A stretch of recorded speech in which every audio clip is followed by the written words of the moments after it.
Go ahead, one at a time so we can address you. Okay, let me talk. Okay. Okay, now concerning Major Hassan. Okay. The United States of America has undertaken to go to war in a war that it itself and its government has found out to be unjustified and unwarranted. There were no weapons of mass destruction found in Iraq.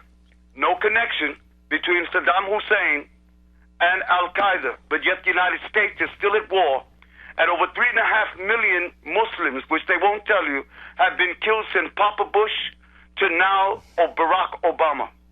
That is called the genocide. Now, no reason for war has been given, and we are now at war in Iraq and now attaining or trying to go to war, set the pavement or set the path to go to war in Iran to again further war against Islam. Okay, how about In Afghanistan, Islam, Lorenzo? Just tell us too. You mentioned Iraq, mention Afghanistan. Go ahead.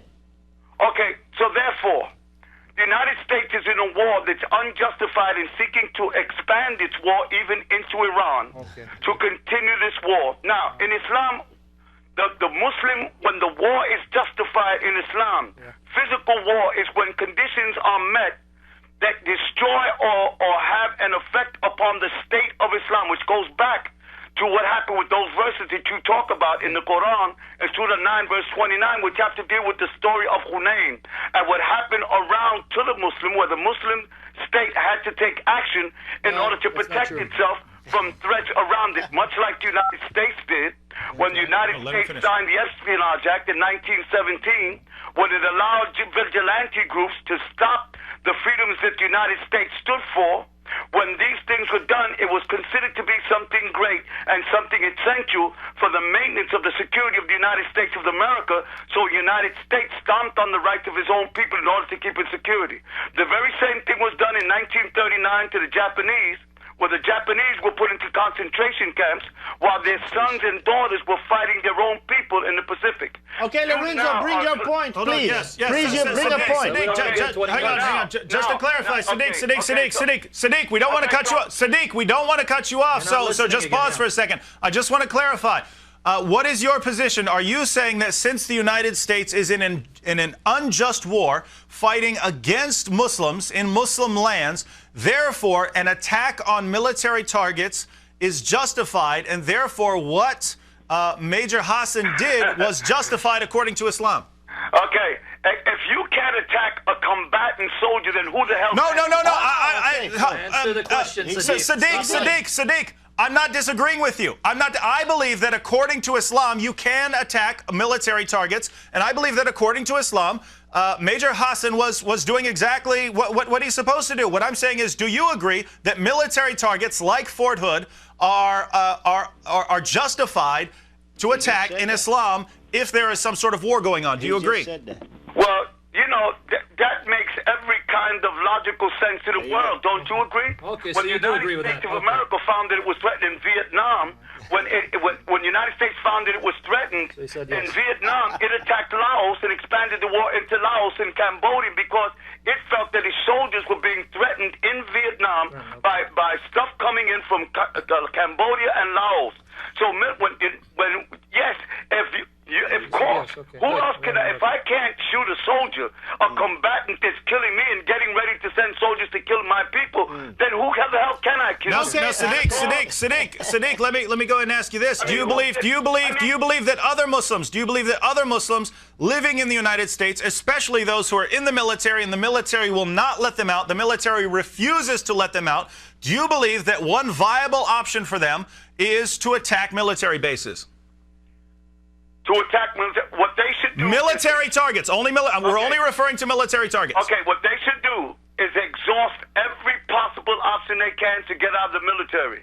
If that means going to jail, go to jail. They shouldn't get in the military in the first place. But if they do, they should exhaust every action that they possibly can to get themselves. If it means going to jail, if it means going to Leavenworth, do your time and get out. But Sadiq, because I was agreeing with you at first, and now I have a little bit of a disagreement.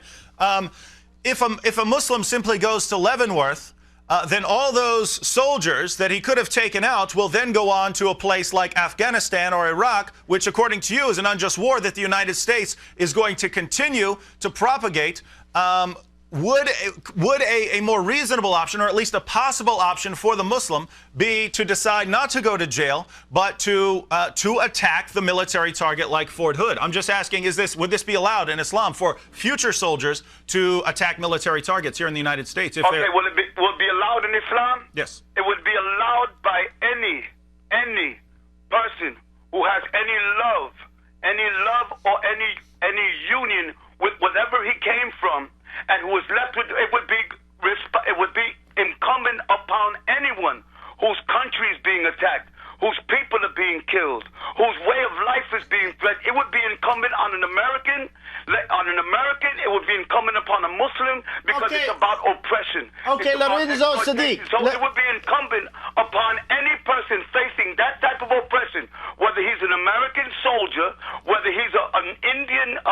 Okay, Lorenzo, you made your point. Let me ask you a quick question. You say that we're attacking your people, or the United States is attacking your people. Let me ask you, Lorenzo Sadiq, yes, or Sadiq Lorenzo, are you from Iraq, or are you from Afghanistan?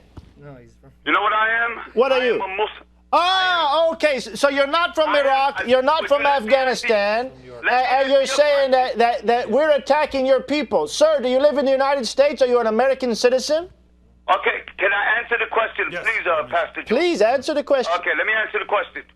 As a Muslim, I become a citizen of all of Islam. When any brother, anywhere in the world, the Prophet ﷺ said, when a Muslim is sick somewhere else, all the Muslims should feel the disease. This is the brotherhood of Islam, which goes beyond race, color, creed, flag, and nation, but which seeks to unite a people on the banner of the love of God and the worship of God. So yes, thank you. I am a citizen. I am a citizen of the nation of Islam, of the brotherhood of Islam, of the knowledge of Islam, and that which God has ordained. I am part and parcel of a Muslim in Afghanistan. I am part and parcel of a Muslim in Iraq. I am part and parcel of I am part and parcel of any person who is oppressed and exploited, because in Islam, the war is not like Western society, where Western society, for instance, like World War I. Okay, wait a minute, Sadiq. You've made your point.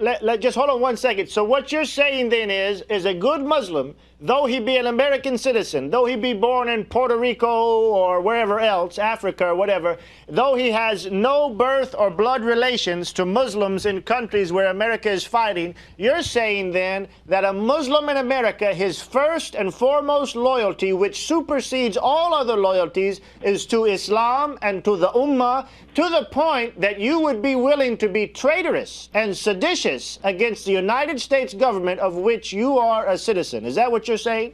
I am saying that I will be treacherous and seditious against exploitation. Against the United States of America, which you said is exploiting. So here you have it. Here you have it.